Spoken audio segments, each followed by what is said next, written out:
Good day, booktubers. So in my last several videos, I've spent quite a bit of time talking at you because I didn't have anything to show you, or I had very little to show you. So I read a lot of ebooks. They are portable, they are instant gratification, and I don't have a bookstore of note within about 40 minutes, 30 to 40 minutes. And so I do read a lot of ebooks because they're more available to me. However, I have a ton of books in my house. I probably have several hundred, 300 books in my house. It used to be more.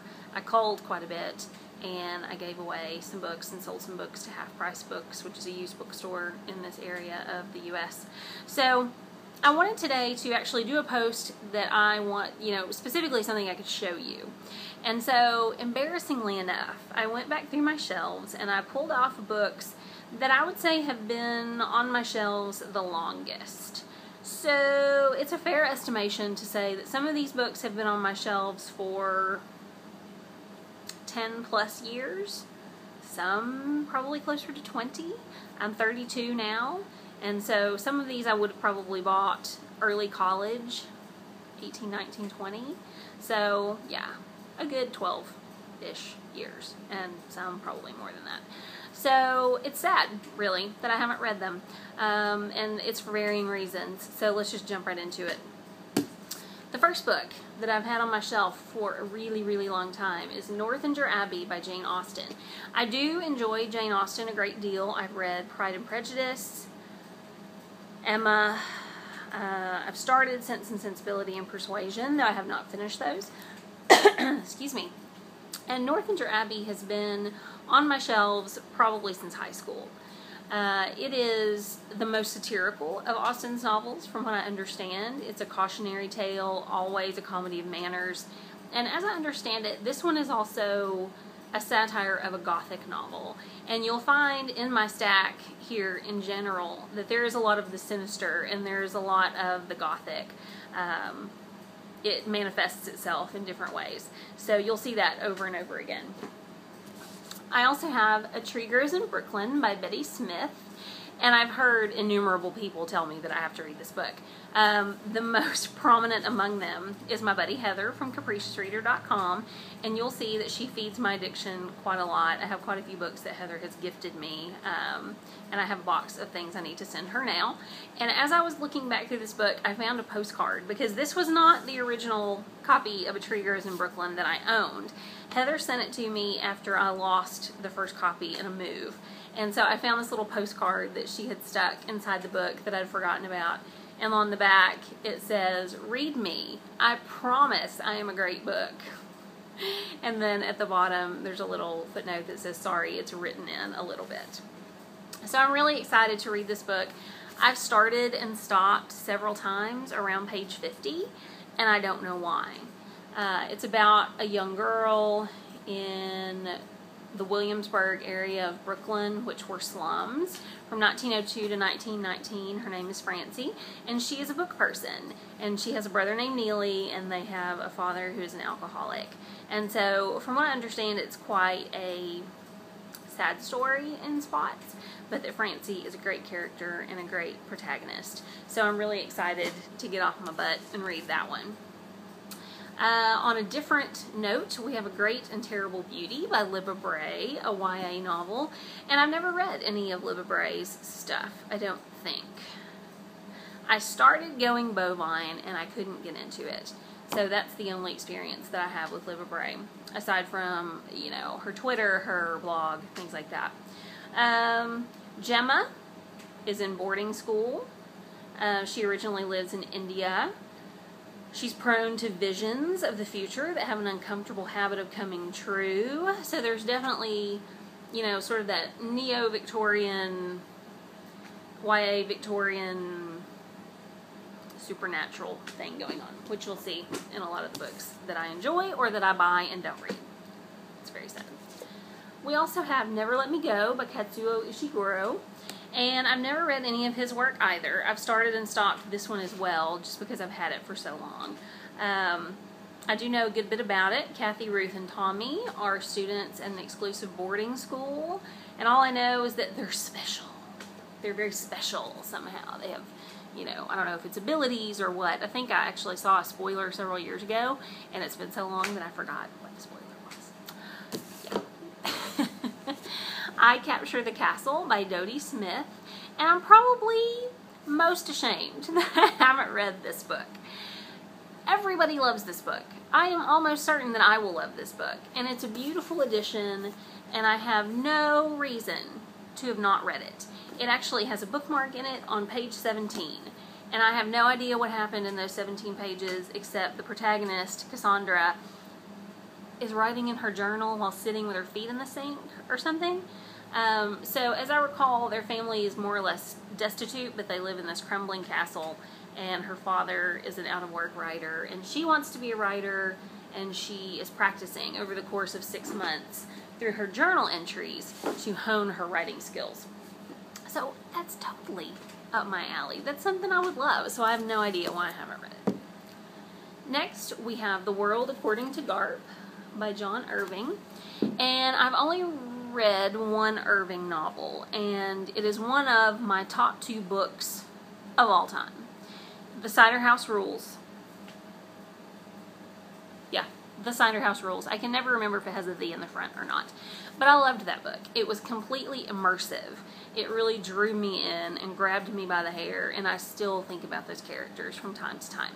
So I'm excited to try more by Irving. I started and stopped A Prayer for Owen Meany several years ago, and I'll actually be reading it before I tackle The World According to Garp, because it's going to be an upcoming read-along for the Estella Society. EstellaSociety.com. It's a website that I run for the book blogging community. It can be for the booktubing community, but basically it's just a website where we do events and fun stuff for bloggers. So read-alongs, readathons, challenges. We have an Instagram challenge called Estellagram, and so we do a lot of stuff for bloggers, and we're going to be reading A Prayer for Owen Meany over the summer. We start on July 2nd. So I've downloaded that one. I have the digital copy, but I have The World According to Garp waiting for me, and I also have his newest novel. No, not his newest novel, maybe his next to newest novel, In One Person. I have that one as well. The Adventures of Cavalier and Clay by Michael Chabon, and I don't know if I'm saying his name right. The Amazing Adventures of Cavalier and Clay. And essentially all I know about this book is that it's about comics. It involves comics. And so many people have said, Andy, you have to read this book because I love comics and graphic novels. And so it seems like the perfect thing for me. And I'm sure it is. I just have to try it and see. I also have Oracle Night by Paul Auster. And Paul Auster is one of the few authors whose work I've read a lot of. I have a horrible tendency to read a book by an author, really enjoy it, and then never read anything else by that author. And I have no idea why I do that, because I'm really selling that author short, and I'm really shorting myself a great experience, because there's something so fulfilling in reading an author's work, even if it's not all the way through, even if it's just to see a progression of their work. That's amazing. That's really, really a worthwhile thing to do. And so I've done that to some extent with Paul Auster. I've read the New York Trilogy. I read his memoirs. That also gave great insight into his work, which I've enjoyed. And so I have tons of his work. I think I have almost all of his books on my TBR. But I chose this one because it's one of the ones that's been there the longest. And it also has sort of a sinister kind of supernatural tone in the description, in the blurb, and I'll just read you a little bit. Several months into his recovery from a near-fatal illness, 34-year-old novelist Sidney Orr enters a stationery shop in the Cobble Hill section of Brooklyn and buys a blue notebook.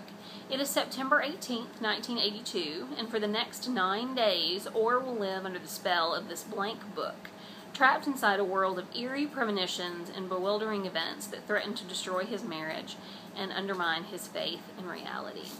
Paul Auster is a really trippy author. Some might call him a little bit postmodern.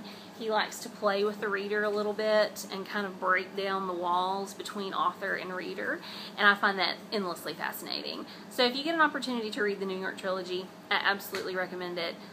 Maybe I'll do a post just on Paul Auster sometime. The Bell by Iris Murdoch. Another beautiful Penguin edition, 20th Century Classics. I've had this book forever. I picked it up because of the premise, and because all of Iris Murdoch's books sound great. I have several, and I've never read any of them. I got to perhaps 50 pages in this one before I gave up, but I was much younger, and I don't really think I had a grasp of her language, and it's a very slow-moving plot from what I remember, but it sounds fantastic, so I'm going to read a little bit of this one as well. A lay community of thoroughly mixed-up people is encamped outside Ember Abbey, home of an enclosed order of nuns. A new bell is being installed when the old bell, legendary symbol of religion and magic, is unexpectedly rediscovered. Dora Greenfield, erring wife, returns to her husband Paul, who's working on some 14th century manuscripts that belong to the convent. Michael Mead, leader of the community, is confronted by a man with whom he once had a disastrous affair, while the wise old abbess watches and prays and exercises discreet authority. Everyone, or almost everyone, hopes to be saved, whatever they may mean. Originally published in 1958, this funny, sad, and moving novel is about religion, sex, the fight between good and evil, and the terrible accidents of human frailty. So it sounds like a really beautiful, complicated narrative. I just need to read it finally. There are going to be gasps from the peanut gallery, I can tell. I've seen so many booktubers and read so many bloggers and know so many people that tell me I have to read Rebecca. I know I will love this novel, but I have a crappy mass market paperback edition, and I really think if I would spring for a new one, I would really probably pick this up much sooner. This just seems like a beating to read in this format. I'm not even going to tell you what it's about. You already know. And finally, one of the books that's been on my shelves the longest, The Body Artist by Dawn DeLillo, and it's tiny. So what is my problem? This one again has a very kind of supernatural feel to it. Lauren Hartke, an artist whose work defies the limits of the body. Lauren is living on a lonely coast in a rambling rented house where she encounters a strange, ageless man, a man with uncanny knowledge of her own life. Together they begin a journey into the wilderness of time, love, and human perception. So it sounds great. I was bored to tears by DeLillo in a graduate class, and I probably didn't even finish that book, even though I was supposed to. But that looks like a great place to start, or to restart, because it's so short. So those are the books, or, well, that's a selection of books that have been on my stacks for the longest. If you've read any of these, please let me know in the comments, and feel free to bug me and try to get me to read them sooner. Thanks for being here. Have a good day.